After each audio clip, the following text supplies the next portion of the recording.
Hello दोस्तों, कैसे हैं आप सब। आज का जो हमारा टॉपिक है और वो है writing of formula of molecular compound. आज हम फार्मूला बनाना सीखेंगे कि वास्तव में फार्मूला बनता कैसे है। तो जैसे फार्मूला हमेशा पॉजिटिव आयन और निगेटिव आयन आपस में जब कंबाइन होते हैं तभी फार्मूला होता है, बनता है। ये नहीं कि हम पॉजिटिव अगर मिला रहे हैं तो फार्मूला तो वहाँ नहीं बनेगा। कुछ एक्सेप्शन है, जैसे carbon dioxide, nitrogen dioxide, carbon monoxide, ये सब एक्सेप्शन है। लेकिन जो एक्चुअल जो क्या कहते हैं उसका होता है वो होता है पॉजिटिव और निगेटिव आपस में कंबाइन होते हैं तभी फार्मूला बनता है। तो जैसे हमें HCl हम देखते हैं तो हमें ऐसा होता है कि HCl बना कैसे। तो HCl बनाने के लिए सबसे पहले हम यहाँ पे जो फंक्शन होता है वो वैलेंसी का सबसे ज़्यादा इम्पोर्टेंस है यहाँ पे। तो सिंबल ऑफ एलिमेंट लिखेंगे और उसका वैलेंसी लिखेंगे। यहाँ पे सिंबल H और Cl, H और Cl आपस में यहाँ पे हम देख रहे हैं कि कंबाइन हो रहे हैं। तो H का जो वैलेंसी होता है वो 1+ होता है। अगर आप हमारे पिछले वीडियोस देखेंगे तो उसमें इलेक्ट्रॉनिक कॉन्फ़िगरेशन करना और वैलेंसी निकालना तो वीडियो अपलोड है, आप उस वहाँ देख सकते हैं। तो हाइड्रोजन का जो वैलेंसी होता है वो होता है 1+, और जो Cl का वैलेंसी होता है वो होता है 1-। तो या आप 1+1- ऐसे काट भी सकते हैं या आप क्रॉस मल्टीप्लिकेशन भी कर सकते हैं। क्रॉस मल्टीप्लिकेशन मतलब इसको यहाँ आप भेज दीजिए, इसको यहाँ भेज दीजिए, तो ये क्या हो जाएगा, ये हो जाएगा HCl, क्योंकि H का 1 में गुणा होगा तो H ही होगा। यहाँ पे माइनस और प्लस से कोई मतलब नहीं है, केवल इंटू करना है हमको। तो H का 1 से गुणा होगा तो H हो जाएगा और Cl का 1 से गुणा होगा तो Cl हो जाएगा। तो HCl ऐसे फॉर्म होता है। या तो आप इसको यहाँ पे डायरेक्ट ही ऐसे काट सकते हैं या Cl हो जाएगा। अगर 1+ और 1- यहाँ पे नंबर जो होंगे वो इक्वल होंगे तो कट जाएगा। आइए एक और एग्जाम्पल हम देखते हैं। जैसे दूसरा हमारे पास है कि जैसे कैल्शियम हो गया और SO4 सल्फेट आयन, SO4 को सल्फेट आयन कहते हैं। तो कैल्शियम और सल्फेट आयन को जब हम मिलाते हैं तो क्या फार्मूला बनता है, आइए हम उसको देखते हैं। तो वैलेंसीज इनके क्या होते हैं, कैल्शियम का वैलेंसी होता है 2+, और सल्फेट का वैलेंसी होता है 2-। ये कुछ वैलेंसीज आयन के हैं जो बहुत इंपॉर्टेंट है, इसको आप याद कर लीजिए। तो वैलेंसी जो कैल्शियम का होता है वो 2+ होता है और जो SO4 का होता है वो 2- होता है। फिर वही बात, आप इसको डायरेक्ट काट दें, इसको आप डायरेक्ट ऐसे काट सकते हैं। तो ये क्या कहते हैं, CaSO4, ये कंपाउंड फॉर्म हो जाएगा, मॉलिक्यूलर कंपाउंड फॉर्म हो जाएगा CaSO4। तो इस तरीके से जो है फार्मूला बनता है। आइए चलते हैं कुछ और एग्जाम्पल देखते हैं इसके। आइए देखते हैं कुछ और कंपाउंड कैसे बनते हैं। तो जैसे Al2SO4 हमको बनाना है तो सबसे पहले हम देखेंगे यहाँ पे Al आयन है और SO4 आयन है। तो Al का जो वैलेंसी होता है वो होता है 3+, और जो SO4 का वैलेंसी होता है, चार्ज होता है, वो होता है 2-। तो 2- यहाँ लिख देंगे। तो यहाँ पे इक्वल नहीं है तो इसको हम कट नहीं कर सकते हैं, तो इसे हम क्रॉस मल्टीप्लिकेशन कर देंगे। ये इधर जाएगा, ये इधर जाएगा, तो ये हो जाएगा Al2 का इसमें मल्टीप्लाई होगा तो Al2 हो जाएगा, और यहाँ पे SO4।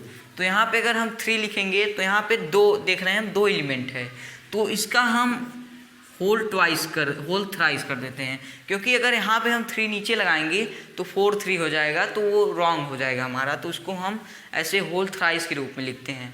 तो एल्युमिनियम सल्फेट का फॉर्मूला। अच्छा, कुछ लोग ये भी क्वेश्चन पूछते हैं कि SO4 को हमने पहले क्यों नहीं लिखा, Al को बाद में क्यों नहीं लिखा। तो जो पॉजिटिव चार्ज होता है उसे हम पहले लिखते हैं और जो निगेटिव चार्ज होता है उसे हम बाद में लिखते हैं, ये रूल है। दूसरा, जैसे हमको बनाना हो K2SO4, तो K होगा और SO4 होगा। इसमें जो आयन्स होंगे वो K आयन होंगे और SO4 आयन होंगे। तो K का जो वैलेंसी होता है वो होता है 1+, पोटेशियम के को कहते हैं और इसको सल्फेट कहते हैं। सल्फेट का वैलेंसी 2- होता है। तो 1+ और 2- जब आपस में कंबाइन करेंगे तो 1 का इधर मल्टीप्लाई, 2 का इधर मल्टीप्लाई, तो K2 हो जाएगा। यहाँ पे 2 में मल्टीप्लाई होगा तो K2 और SO4 का 1 में मल्टीप्लाई होगा तो SO4 ही रहेगा। तो इसका जो मॉलिक्यूलर कंपाउंड बन गया वो बन गया पोटेशियम सल्फेट K2SO4।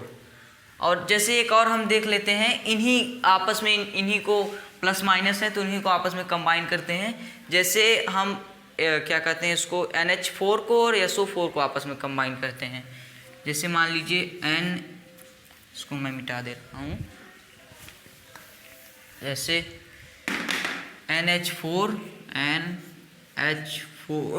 और SO4 को हम आपस में कंबाइन कराते हैं। तो NH4 का जो वैलेंसी होता है वो होता है 1+ और SO4 का वैलेंसी होता है 2-।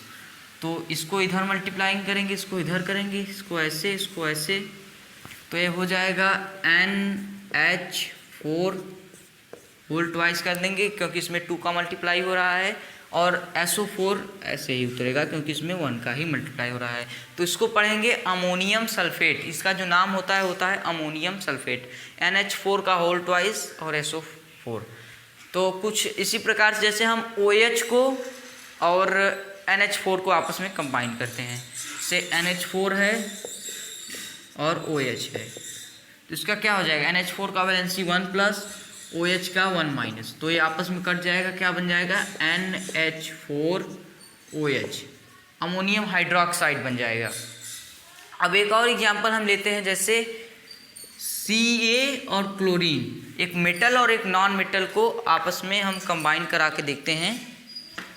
Ca और Cl2 को, Ca और Cl को, यहाँ Ca है, यहाँ Cl2 है, इसका सिंबल हो गया। और अब वैलेंसी Ca का क्या होता है 2+ होता है और क्लोरीन का वैलेंसी होता है 1-। यहाँ Ca को Cl को हम आपस में कंबाइन करते हैं तो ये इधर मल्टीप्लाई हो जाएगा, ये इधर मल्टीप्लाई हो जाएगा। वही बात कि मेटल जिसका पॉजिटिव चार्ज होता है उसे हम पहले लिखते हैं, तो Ca का 1 में मल्टीप्लाई होगा तो Ca ही रहेगा, और क्लोरीन का 2 में मल्टीप्लाई होगा तो क्या होगा CaCl2। तो कैल्शियम क्लोराइड, इसका जो मॉलिक्यूलर कंपाउंड फॉर्म हुआ वो हुआ कैल्शियम क्लोराइड। अब ये हम देखते हैं जो एक्सेप्शन है, क्या कहते हैं उसको, कार्बन और ऑक्सीजन। कार्बन और ऑक्सीजन को हम आपस में रिएक्ट कराते हैं। तो कार्बन का वैलेंसी होता है 4+ और 4+ या 4-, और ऑक्सीजन का जो वैलेंसी होता है वो 2 होता है। तो 4 यहाँ पे मल्टीप्लाई हो जाएगा O में और C हो जाएगा 2 में, तो यहाँ हो जाएगा C2O4। इसमें हम 2 देख रहे हैं, दोनों में है, तो 2 को हम हटा भी सकते हैं 2 कॉमन लेके। जैसे 2 हमने इसमें कॉमन ले लिया तो C हो जाएगा और O2 हो जाएगा, तो 2 को हम हटा भी सकते हैं ईजी वे में पढ़ने के लिए। ईजी में पढ़ने के लिए हम CO2 ऐसे भी लिख सकते हैं। और जैसे है nitrogen dioxide CO2 NO2, N और O, तो इसका होता है 3, इसका होता है 2, तो ये हो जाएगा यहाँ और यहाँ N2O3, इसका वैलेंसी 3- और इसका 2-। तो यहाँ देख रहे हैं माइनस आपस में कंबाइन हो रहा है, तो ये एक एक्सेप्शन ही है। तो यह वीडियो आपका समाप्त हुआ। यह वीडियो आपको कैसा लगा ज़रूर बताइएगा। Thank you.